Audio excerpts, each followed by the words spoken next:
Thank you very much, Dr. Akram, and for inviting me here. It's a pleasure to be here and talk to you. So I've got 20 minutes, and covering those three topics and explaining ISSA in 20 minutes is a struggle. So the good thing is everything we do is open to all members, and so if you're not a member, have a conversation with me afterwards, and we can talk more. But I'm going to try and do this in 20 minutes. I've been told I have to do it in 20 minutes. Right. So, first thing is, what's ISSA and what do we do? So, ISSA is the leading global trade association, and we only focus on security services. So, what we're really doing is looking at the business that you're in and your clients are in. We are totally global, so we've got members all the way around from Chile to New Zealand, whichever way around the world you want to travel. So we get views from everybody across the globe, and that is particularly important to us. And the core franchise is CSDs like yourselves from across the globe, and also the custodians and global custodians. And then we're also supported by the various technology firms and others who are supporting actors in our industry. And then we've got a very simple vision, which is to shape the future of security services. Now, for an organization with 4 employees, that's relatively hard. So how do we do it? So the 4 employees, we work reasonably hard, obviously. One of my bosses here, or one of my bosses is here. But what we try and do is use the power of the network and connect people from across all those institutions to discuss the key things which are happening. And we do that in 2 ways. One, we have a symposium every other year. The next symposium is the 6th to the 8th of May 2025.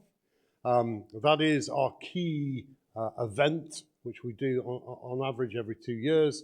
And we get people together to talk about what's happening in the industry in an in-depth manner at sort of the CEO of the business line, Securities or CSD. So it's a high quality conversation.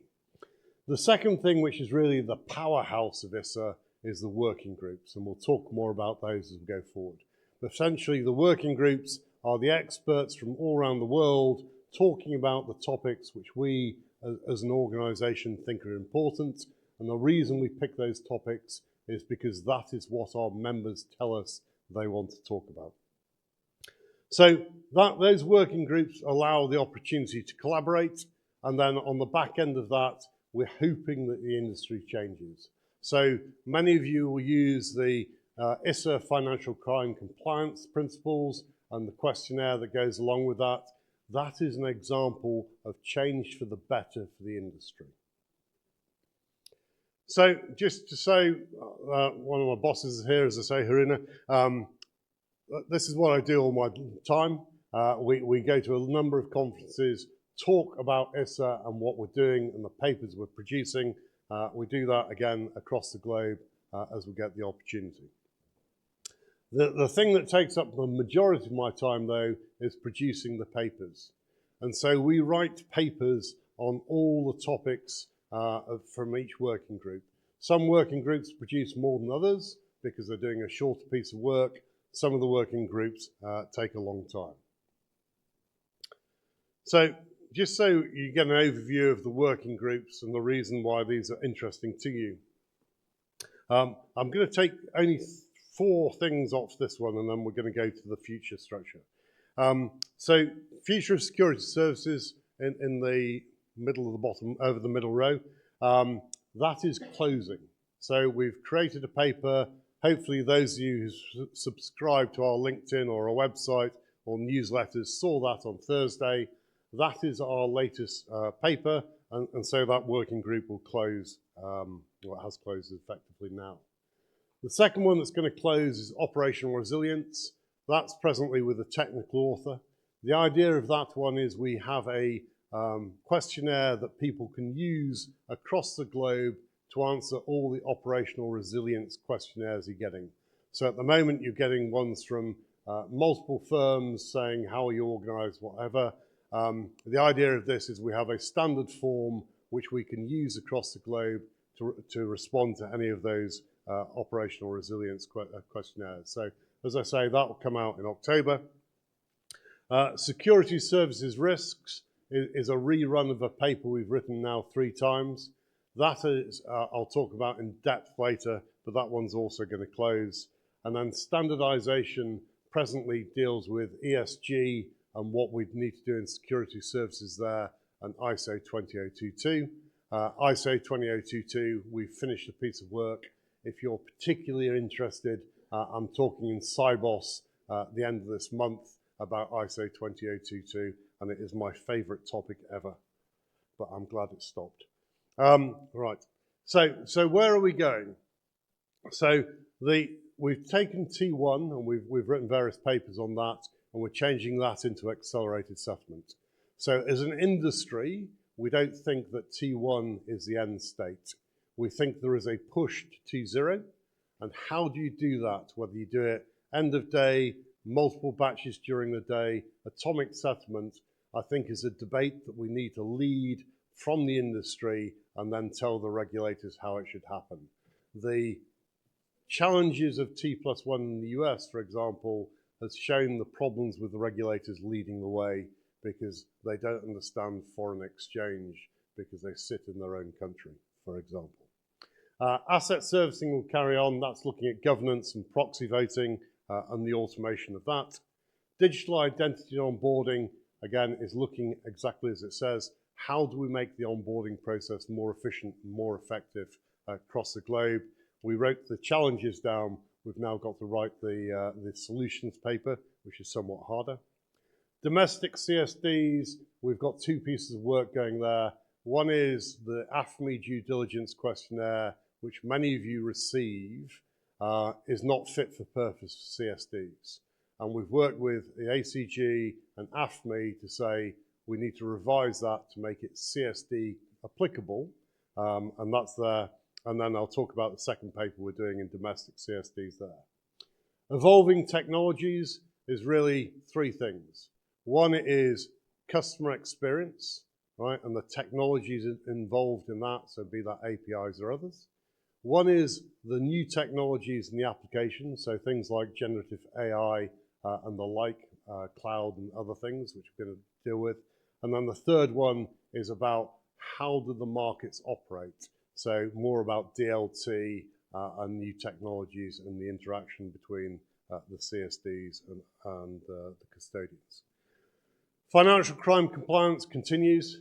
It's still a big topic, still high on the regulators' priority list. And then we're starting a new one on investor solutions. So we had the last symposium, we had a gentleman from Swiss Re come and talk to us, and he basically told us we weren't as good as he wanted. And so what we're doing in reaction to that, and with agreement from the membership, is actually looking at how we address the investor concerns. And then out of network assets, there are more and more assets which aren't held by yourselves in the CSDs. How do the custodians deal with those? So be they physical assets, be they DLT, be they elsewhere. So we're writing a paper of that. And then, as I said earlier, standardization, we've killed the ISO 20022 group, and now we're working on sustainability in security services. Now, if you look at that, you go, Colin, you've gone from 11 working groups to 9. Does that mean you're having the summer off? The answer is no. So at the symposium next year, we'll select from the conversations out of the symposium the next 2 topics to do. So the bits I've been asked to talk to rather than the sales pitch. Future of security services. Like I say, the paper was published on Thursday.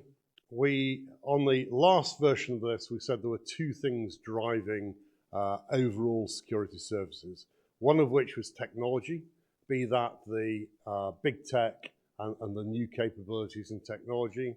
And the second one was investor behaviors, right? So there are definitely more retail investors involved. There's a different view on what we're doing, which is part of the reason that the Americas moved to T+1. And those things have continued. And then the element which we've added is geopolitics, because everyone here has been affected by the sanctions that have been imposed on the back of various wars. That has caused more issues. It's also caused a movement of asset flows. So if you read the paper, there's a bit in there from the FedEx cross-border index. And interestingly, despite the rhetoric between the US and China, the flow between those two countries of goods is actually increasing. So while there's a rhetoric thing, there's also a what's going on in reality. And then again, the regulators are being more divided in their opinions. Be that on DLT, where you've got the Americans basically saying, we're not interested in anything crypto, versus Switzerland, where they're much more pro-crypto and the DLT. So geopolitics is playing out in many different ways. So in the original paper, we wrote down 10 key highlights of what we thought was happening and what was driving the industry. You'll notice here on the slide there are 11, right? So if we go to the bottom right, accelerated settlement. 3 years ago, or 3.5 years ago, that was not on our radar, right? So I've scored us 0 out of 10 because we didn't actually say that we were going to do anything there. We now think it is a very big driver of what's happening, and that working group responds to it. Shift to passive in the ESG, we're continuing to see that. So for the first time ever, passive investing has overtaken active investing, right? And that has an implication for your clients. So the investment managers are turning around to custodians and saying, I am earning less fees, and therefore you need to charge me less. That will flow downhill, right? So there'll be more and more pressure on the CSDs to reduce your own cost bases if you want to keep your P&L in whole. And then the shift to ESG, it's very, very divided again along a geopolitical line. So I was in Scandinavia giving a talk earlier this month, last month, and they were very much ESG's the way ahead, and if you're not in ESG, we're not going to invest in you. You go across the Atlantic to the US, much more skepticism there. Shift into digital and alternatives. Alternatives still continue to grow. That is the biggest threat to the people in these organizations sitting in this room today, right? If you haven't got an alternative solution, your market will disappear, right? And that's probably an exaggeration, right? There are the unlisting of securities is a phenomenon we're seeing across the world, and that I think is something we have to be aware of. Digital assets, they're growing slowly, right? So again, at the Stockholm conference, there's a gentleman there saying there are billions going through digital ecosystems, and there are, right? But there is liquidity pools forming, particularly in private assets and particularly in collateral management. But outside of that, there's not much there. Deepening in globalization, yeah, I think we got that right. The market, the whole world is deepening, i.e. more people are investing. Globalization, we talked about the headwinds when we talked about the geopolitics. Technology, right, that is omnipresent. And that is a chapter worthwhile reading if you've got time, because it goes through all the new changes in technology which we think are going to impact the industry. Industry being disrupted by big tech. So one of the hypotheses we put forward is, Apple or Google could buy BBH without noticing it, right? It's a $4 billion company. Apple, we've got what, $1 trillion sitting there on the balance sheet.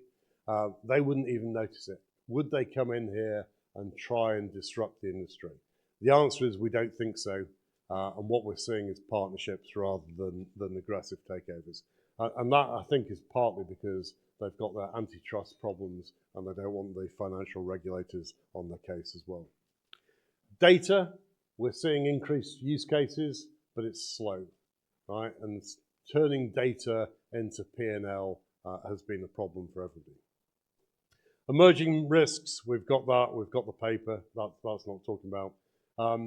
Sourcing and partnerships, more and more sourcing and partnerships occurring across the globe, both with technology and partnerships between firms. And we've seen again today, or yesterday, we're talking about the move between people and the links between CSDs, etc. So that's really going. At the time, we said there was going to be a loose monetary and fiscal policy. We just got that wrong. Right? If I'd known that we were going to have an expansionary policy at the time, followed by a hard contraction, I'd have made money on the bond market, but I didn't. And then regulation, it continues as was. So that really is a very quick shoot through securities, the future of security services, the papers out there. So risk was the second topic I had to get through. The risks around here, they are changing, right? And so we have written or rewriting the risk paper at the moment. It should be out in probably November. But there are new asset classes which we've got to account for the risks of. The technology changes, you know, the challenges, I guess, of the regulation around that. I think Mr. Tariff said yesterday, you know, same risks, same regulation. We're not necessarily seeing that across the globe. Operating models are changing, and we're seeing that going on. That affects the way the risks go.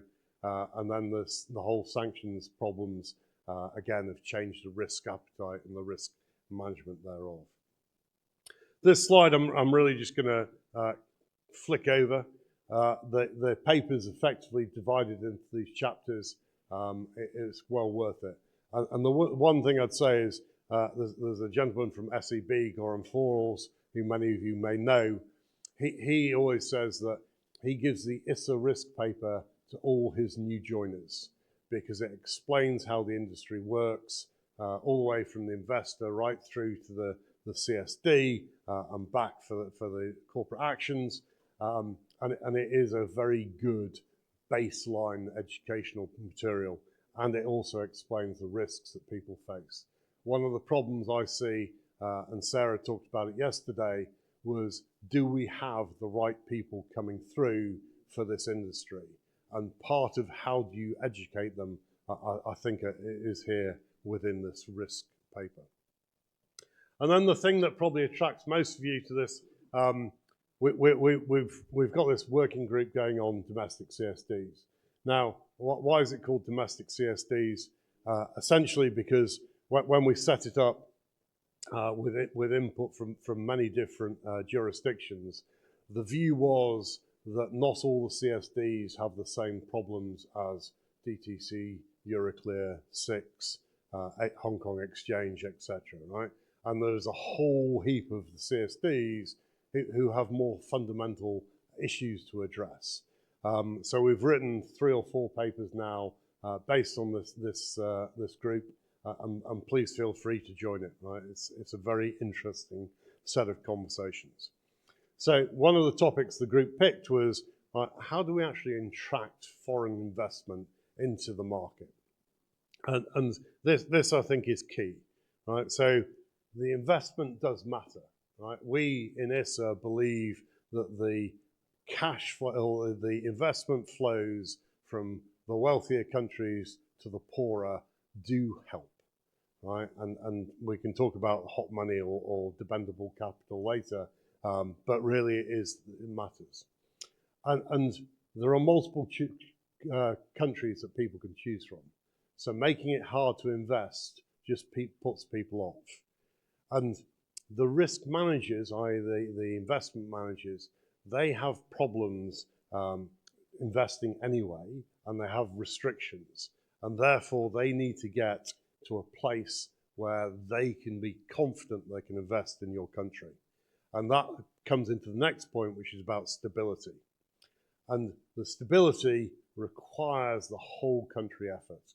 There is no point pretending you can do this without having a fiscal and legal structure which is joined up. And then FMIs, particularly, we suggest that you follow the PMFI principles because they're key to what we do. And then externalities, grey listing, sanctions, they do make a difference, and people have to avoid them if possible. So judging by the fact the lights have just gone up in my face, I take it I'm meant to wind up. So these are the chapters in the paper. Again, we should have that out in November or December.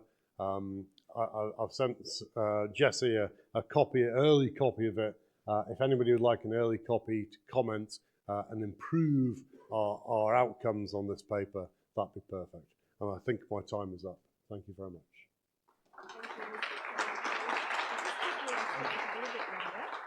Is my microphone on? Yes, now it is. Thank you so much for that speech. Now we have a gift for you that we'd like to present. And to present the gift, I'd like to invite CEO and board member of the MKK, AECSD chairman and board member of AMEDA, Dr. Ekrem Arıkan, on stage.